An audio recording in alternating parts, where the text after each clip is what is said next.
Phase 1. The $0 baseline. On day 1, I had exactly $0 in my bank account. And I don't mean that figuratively. It wasn't just a case of having zero in my spending budget. I deliberately opened a completely separate checking account, removed all saved payment methods from my web browser, and vowed not to spend a single cent of my money for the next 30 days. Because whenever you scroll through social media, the story is always the same. Someone sits in a clean, well-lit room and tells you how easy it is to make $10,000 a month while you sleep. They frame it like a secret code that everyone else is simply too lazy to crack. But if you look closer, there's almost always a catch. You need $500 upfront for Facebook ads, or a $2,000 laptop, or a monthly software subscription just to get started. Before earning a single penny, you've already spent hundreds of dollars. So, I wanted to find the answer to an honest question. What actually happens when you have no money, no existing audience, no email list, and only 30 days? I selected 7 of the most talked about zero capital, passive income strategies on the internet, built each system from scratch, and tracked every hour, every metric, and every single cent. And by day 30, the results were nothing like what those online videos promised. Phase 2, the fulfillment trap, print on demand. The first model I tried was print on demand, utilizing free AI image generation and a free storefront. On paper, the theory seems flawless. You use free AI tools to create high-quality custom graphics, upload them to a fulfillment platform like Printify, host them on a free Etsy or Spring shop, and whenever a customer buys a t-shirt or mug, the supplier prints, packs, and ships it directly to the customer. The profit is yours. No inventory, no upfront costs, no physical labor after the initial listing. One day, I spent 5 consecutive hours creating vector designs. I didn't just pick random images. I researched trending niches, such as minimalist dark mode typography, vintage botanical sketches, specific dog breeds, and particular hobbies. I created 50 unique product listings. I meticulously crafted titles, descriptions, and tags to suit search algorithms. I adjusted margins, tweaked color palettes, and visualized how the designs would look on hoodies, canvas bags, and ceramic mugs. I published my 51st listing after midnight, then began the waiting game. On the 7th day, I logged into my analytics dashboard. My store had received a total of 3 visits. 2 of those were actually me, refreshing the page on my mobile browser to check if the layout looked right on a small screen. Here is a crucial point. The gurus don't tell you. Print-on-demand platforms aren't stores. They are like massive, crowded warehouses hidden deep within a dense forest. Unless you carve out your own path, whether by leveraging an existing social media audience or spending thousands of dollars on ads, no one even knows your store exists. I tried to drive traffic organically.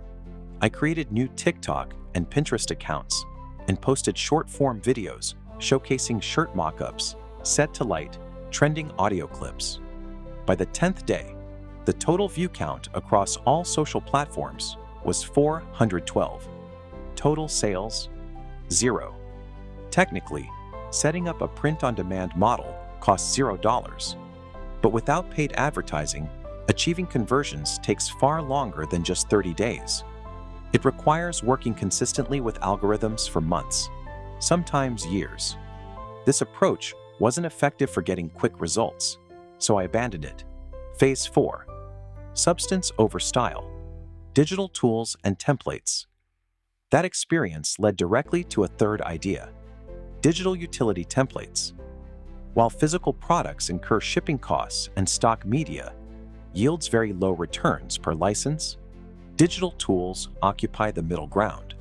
You use free software to create a functional asset, such as an organizational dashboard in Notion, a budget tracking system in Google Sheets, or a set of professional resume templates in Canva, and list them on free digital storefronts like Gumroad or Payhip. I spent my second week building a freelancer productivity operating system in Notion. It was a centralized, user-friendly dashboard designed to help independent contractors track active project deadlines, log billable hours, organize client invoices, and estimate basic tax liabilities. Designing, testing, and writing a clear, step-by-step user guide to explain the layout took about 12 hours of dedicated work. To market it, without spending a penny on advertising, I didn't just post generic promotional links. I went directly to Reddit, Twitter, and niche online forums, where freelancers gathered to discuss their work.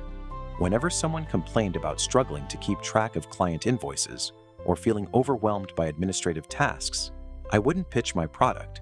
Instead, I would provide long, thoughtful responses detailing my own manual organizational process step by step. At the bottom of the post, I would add a simple, understated note. I actually created a free Notion layout that automates this exact process. Feel free to copy it to your own account if you'd like. I listed the template on Gumroad using a pay-what-you-want model, setting the minimum price at $0. The psychological shift that followed was interesting. Since the tool was technically free, people downloaded it without hesitation. Within just the first 6 days of posting those detailed responses, over 80 people acquired the template, but 8 of them did something I hadn't expected. They voluntarily entered a custom dollar amount, $5, $8, and one person even paid $20, simply because they felt the organizational system offered real, immediate benefits to their daily lives. By the 21st day, the digital template strategy had generated $53 in revenue. There were no inventory issues to manage, no shipping fees to calculate, and the marginal cost for each new user was $0. It was a highly practical solution that addressed a specific, real-world pain point. Phase 5. The algorithm abyss, low-content KDP. Fueled by that enthusiasm, I immediately started working on the fourth idea, low-content Amazon KDP publishing. If you research online passive income, you'll inevitably come across tutorials claiming you can create basic journals, habit trackers, or daily planners using free Canva templates, upload the resulting PDFs to Amazon Kindle Direct Publishing, and earn passive royalties indefinitely from Amazon's massive search engine. I spent 2 days creating 3 different low-content books, a structured daily workout log, a seasonal garden planting journal, and a minimalist morning gratitude log. I dedicated hours to refining the interior grid layouts and designing clean, modern, matte finish covers. On day 22, I published all 3 books on the Amazon Marketplace. Within 48 hours, the reality of the market became clear. Amazon KDP is an incredibly crowded space. Millions of generic low-content journals sit on the 50th or 60th page of search results, completely unnoticed by shoppers. Without running Amazon-sponsored ads, which would immediately violate our zero capital rule, your book will remain in obscurity unless you tap into a very specific, targeted micro niche. My gratitude journal completely flopped. 0 impressions, 0 sales. However, my garden planting log, which I had meticulously categorized based on specific regional microclimates and soil types, managed to attract organic search traffic. On the 28th day, 2 different people searching for specific gardening tools found the book and purchased copies. Net royalty payment, $3.12. This proved that the platform works, but it is entirely misleading to label standard low-content KDP as a source of quick or easy passive income. It is a slow, long-term game of search engine optimization that requires either a massive volume of work or extensive research into a specific niche. Phase 6. A shift in curation, micro-affiliate marketing. For the 5th experiment, I focused on a crucial aspect of online business, micro-affiliate content curation. Traditional affiliate marketing involves building an entire website, purchasing a domain name, and writing blog posts consistently for up to 2 years to build domain authority. There is a simpler, free alternative.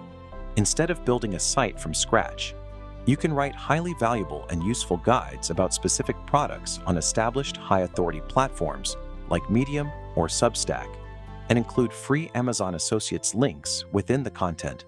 I wrote 3 well-researched articles designed to solve specific problems for readers.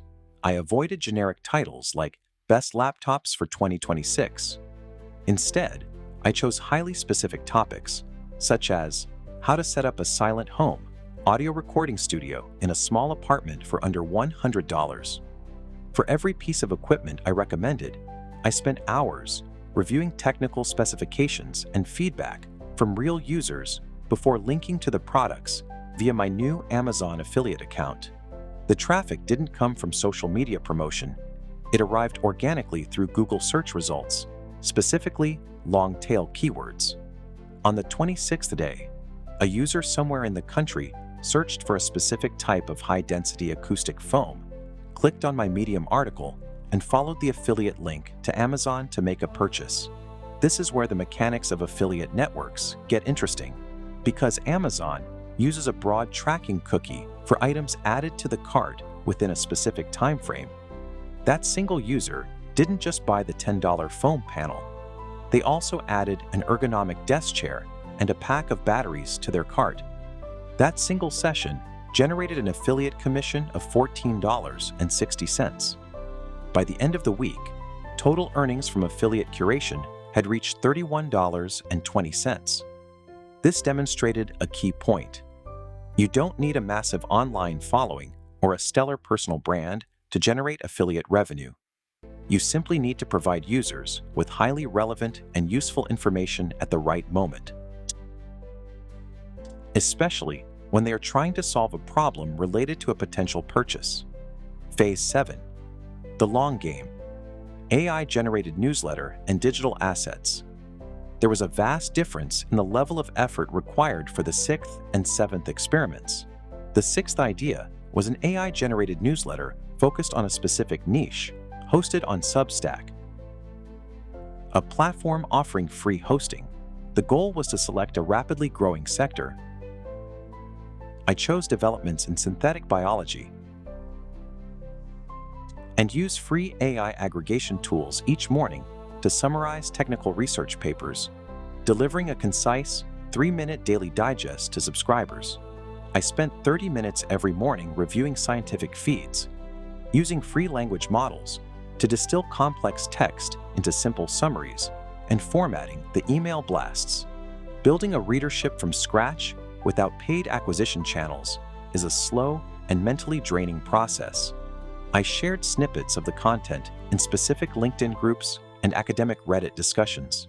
By day 30, the newsletter had amassed a small but highly dedicated list of 92 subscribers.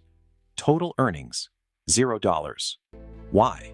Because newsletter monetization relies heavily on scale. Unless you have at least 1,000 active and engaged readers, you cannot realistically introduce paid subscription tiers or secure corporate sponsorships. While the software involved costs nothing and the project holds long-term asset value, the 30-day time frame demands significant effort without yielding immediate financial returns. This led me to the final experiment, the 7th idea: licensing digital assets via a design repository. This is a developer-focused strategy. You create small, highly useful design elements, such as custom vector icons, UI component kits, or specific code blocks, and upload them to platforms like Creative Market or Behance, while also offering sponsored links or paid upgrade tiers. I spent an entire Saturday creating a high-quality collection of 30 custom vector icons designed specifically for a mobile financial app. I packaged the files, created simple preview images, uploaded them to a free design marketplace, and made the basic set available for free download, while offering the full extended commercial license for $12. For 6 days, the listing went unnoticed. Then, on the 29th day, a mobile app developer downloaded the free icon set, realizing they needed the raw vector source files to customize the assets for a corporate client presentation. They purchased the commercial license. $12 landed in the account. Phase 8. The final tally and the bitter truth. When the 30-day period ended, I sat down, opened a blank spreadsheet, and pulled the metrics from every platform. 3 of the 7 ideas generated absolutely no revenue. The print-on-demand storefront, the niche newsletter, and 2 of the 3 Amazon KDP books. The remaining 4 methods, stock media licensing, digital utility templates, KDP niche publishing, and digital asset licensing, brought in a combined total of $99.72. Obviously, this isn't a huge sum. You can't quit your job, buy a luxury car, or jet off to a tropical island with that kind of money. But seeing that number on the screen, in an account that started with 0 capital, 0 audience, and 0 paid promotion, revealed a fundamental truth about passive income that flashy online tutorials often overlook. 0 capital does not mean 0 cost. It simply means that instead of using a credit card, you're paying with your personal time, focus, and patience. The business models that failed completely were the ones where I tried to enter a crowded, noisy marketplace without offering any real value or spending on advertising. The systems that actually generated revenue were those that solved specific, small problems for real people. People who were already actively looking for a solution. Passive income isn't a magic switch you flip to conjure money out of thin air.